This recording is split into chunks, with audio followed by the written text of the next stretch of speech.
श्री शिवाय नमस्तुभ्य महाराज। पूजा घर में रखा लोटा पैसों को राख बना देता है। ये 3 गलतियां भूल कर भी ना करें, लक्ष्मी घर से चली जाती है। महाराज, आप सभी लोगों ने कहीं ना कहीं किसी न किसी के घर के मंदिर में 1 लोटा जल भरा हुआ जरूर देखा होगा, पर आपके मन में भी ये बात जरूर आती होगी कि यह 1 लोटा जल आखिर घर के पूजा घर में भरकर क्यों रखा जाता है। और घर की छोड़ो, आपने मंदिर में भी देखा होगा कि मंदिर में भगवान की मूर्तियों के पास में भी 1 लोटा जल भरकर रखा जाता है।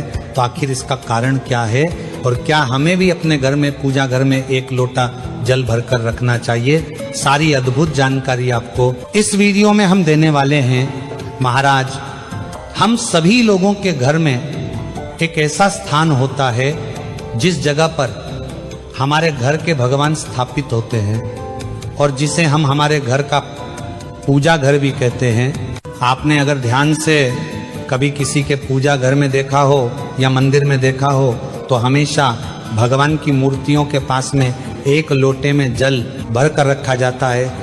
अब ऐसा जरूरी नहीं कि वह लोटे में ही जल भर कर रखा हो, आपने कटोरी में जल भर कर रखा हुआ भी देखा हो, गिलास में जल भरा हुआ हो।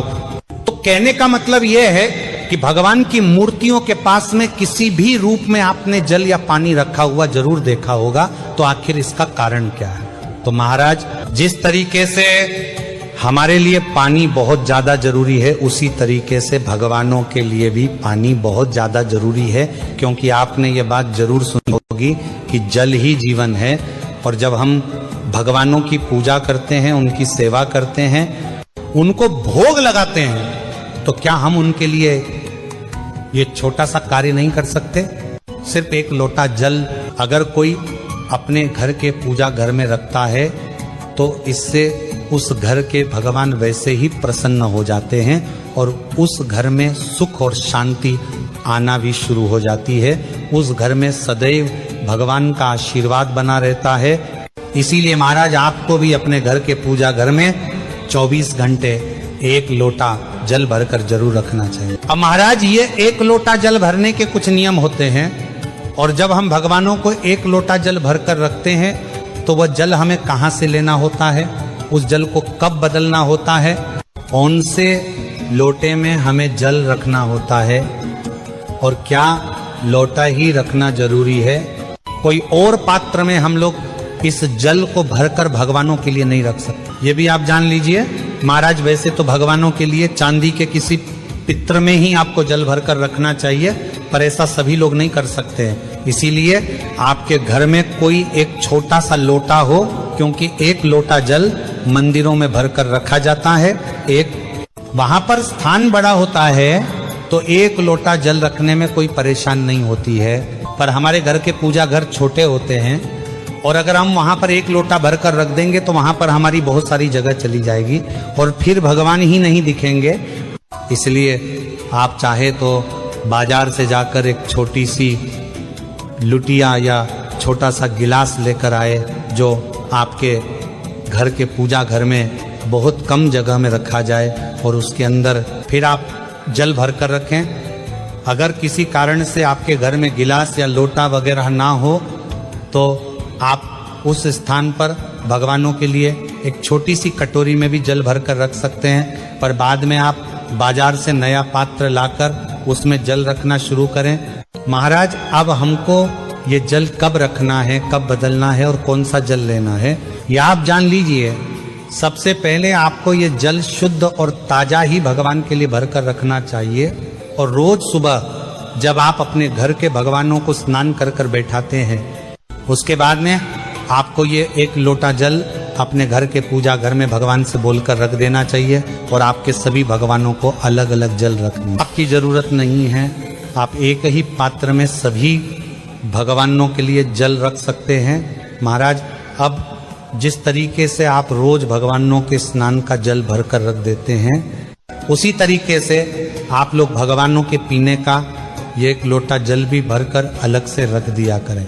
और अगर आपके घर में हैंडपंप या जेट लगा हुआ है जहां से आपको तुरंत ताजा पानी मिल जाए, तो फिर आप लोग उस समय मोटर चलाकर ताजा पानी निकालकर वह जल ही भगवानों को रखें। महाराज, अब आपने एक बार सुबह भगवानों को स्नान कराने के बाद इस जल को पूजा घर में भरकर रख दिया। अब आपको पूरे 24 घंटे के लिए इस जल को बदलना नहीं रहता है। मतलब जैसे आज की पूजन के बाद जब आप अगले दिन पूजन करेंगे तो उस समय इस जल को बदलेंगे, क्योंकि ये जल बार बार बदला नहीं जाता है। 24 घंटे में जब आप भगवानों को स्नान कराएं उस समय इस जल को बदला जाता है। महाराज, अब जो एक दिन पुराना जल होगा उस जल का हमें क्या करना होगा, ये बहुत ही जरूरी प्रश्न है, ये आपको जरूर पता होना चाहिए। महाराज, जैसे आपने कल पूजन करी और आज वापस से पूजन कर रहे हैं तो आप अपना जल जरूर बदलेंगे। तो पुराने जल को डालने के सिर्फ 2 ही स्थान है। सबसे पहले किसी वृक्ष में या पौधे में, और दूसरा बहते हुए जल में यानी कि पवित्र नदी में। बस ध्यान रखना कि इस जल को तुलसी जी के पौधे में नहीं डालना होता है, क्योंकि ये जल हम सभी भगवानों को रखते हैं, जिसमें शिव जी भी होते हैं, गणेश जी भी होते हैं और सभी भगवान होते हैं। तो इस जल को हम तुलसी जी के पौधे में नहीं डाल सकते। इसके अलावा जो पौधा आपके घर में हो उस पौधे या गमले में या किसी पेड़ में आप इस जल को डाल सकते हैं और वापस से फिर अपने इस पात्र में नया जल भरकर भगवानों को रख सकते हैं। महाराज, आपको सिर्फ जल बदलने की जरूरत होती है, आपको रोज उस पात्र को नहीं बदलना है। जिस पात्र में आप इस जल को भरकर रख रहे हैं महाराज, इसी के साथ में कोशिश करें कि उस जल को आप हल्का सा ढक कर रखें। मतलब भगवानों को पीने के लिए थोड़ी सी जगह लोटे के ऊपर छोड़ दें, बाकी उस जल को ढक कर रखें ताकि कोई भी मच्छर वगैरह उसके अंदर ना जा सके और वह पानी शुद्ध रहे।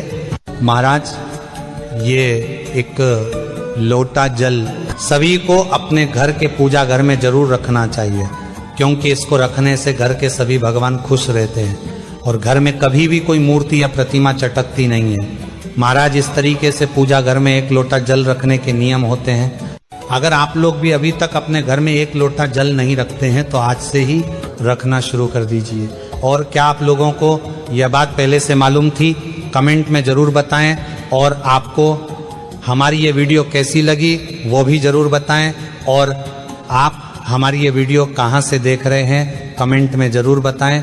श्री शिवाय नमस्तुभ्यम महाराज।